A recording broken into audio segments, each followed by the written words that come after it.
We're in Mineral County, Nevada at Pepper Spring.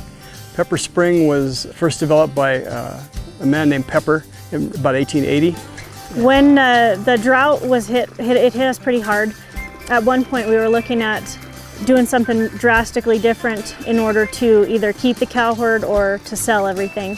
A couple of friends of ours had mentioned that this permit was available, it was for sale, and it was a pretty big step for us, something completely unknown, and we didn't want to sell the cows, and we thought that they'd do all right out here. We knew there were 3 springs out here that probably hadn't been developed or touched in years, and we needed to kind of get them refurbished and going again to really make it worthwhile. So the first year we hauled a lot of water, and the last few years we've been working on the springs up here with the help of the NRCS. And behind me here, this pond, we dug it out to provide a watering hole for the wildlife, the horses, antelope, deer, dragonflies today. So with all this water that we've been able to kind of get going again, we're providing water down in the valley below us, which drops, I think, about 1,300 to 1,500 feet, and provide water for our animals down there.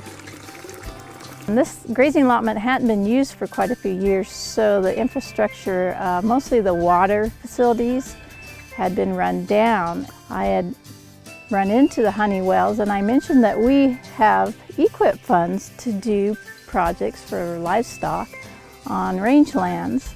And because of the continuing drought that we were under, we had some additional funds just focused for that. So they came in and applied for some EQIP funds to do some spring developments and water facilities. So what we did was we developed this spring, which was drying up, and it was closed up. It hadn't been worked on for 17, 18 years, maybe even longer. With the help of the NRCS, we opened up the ground. We put in a pipe with the help of Bill Conlon. Actually 2 developments, one here and one up in the brush there. And what that did was it brought the water back to the surface, and we put it into a pipeline that was existing. We put it at a 10,000 gallon trough and a water tank down there for wildlife. This is used by horses, by antelope, chukar, quail, all the predators too, of course, mountain lions and that sort of thing. It's kind of the only water for miles and miles. You'll see up here people will come through on their 4-wheelers. So you'll see 3 or 4 4-wheelers with trailers, and they'll come up here and maybe have a picnic, believe it or not, at Pepper Spring. It's used by a lot of people, a lot of animals, and of course our cattle too. We have a permit for about 900 cattle out in this area, which we run in the winter. That's why we did this, is because we needed to, so far from town, we didn't want to haul water, and we need these cattle to have water. And in the wintertime, it's hard to get here. There's snow. You can imagine at 6,500 feet, we can't even get to this spring, so it needs to be dependable, flowing. And what we want to get to at some point is where we just have one person come out with a pickup every once in a while and chop the water, frozen ice on the troughs. We're not there yet, but this is the first step in that. What we did here in order to utilize this water, because it was developed many years ago, is we use modern technology to a degree. We use HDPE pipe, which is high density polyethylene. In this case, we use 36-inch diameter, 10-foot sections that we went vertically into the ground, and that's where we catch our water. That becomes our spring box.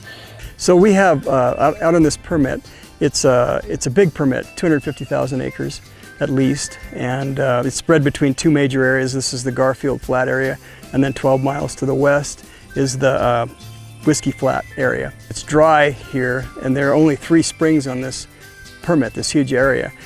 Pepper Spring, which we're at right now, it's behind me. Garfield Spring is about 2 miles down the road, and that's the water for the Garfield area. It's hooked up to 13 miles of one pipeline, and then another 8 miles in another pipeline, which we're working on with the NRCS to refurbish those and get the water spread out.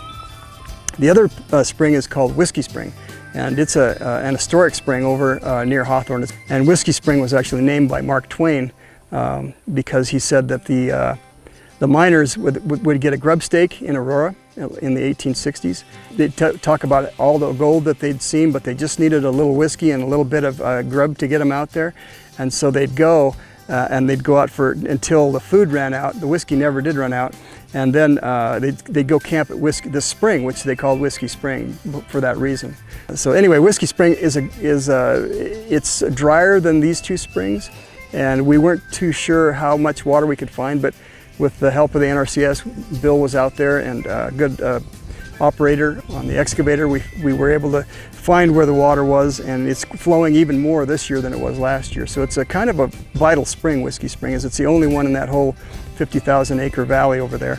So we're really glad that that's flowing out there. With water out on these rangelands, typically everything's attracted to water and there's not much water. We have a lot of wildlife use around spring sources, and we also have historic use in this area, more like mining, and then we have prehistoric use from the Paiute Indians.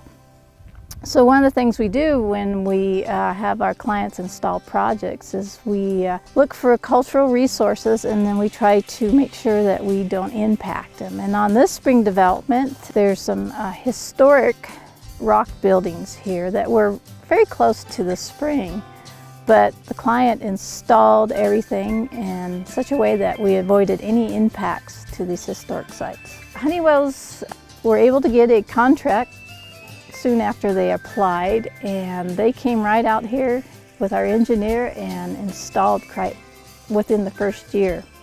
And they actually installed everything prior to their turnout in the fall. So they spent a good 2 months working hard, and was able to get everything up and running prior to turnout. So this trough was part of the Pepper Springs project. What we did is we got an old tire and we cut a disc out of the top here.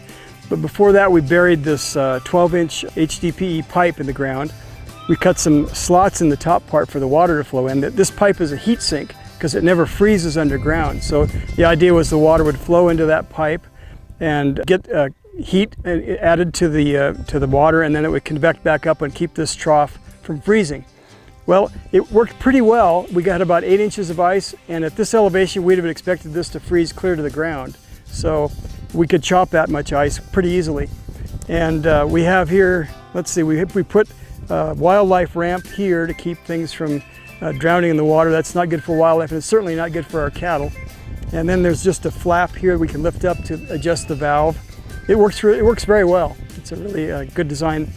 This is absolutely essential to the survival of our ranching heritage, is the development or the preservation of these possible wet spots out here in these hills, in these mountains.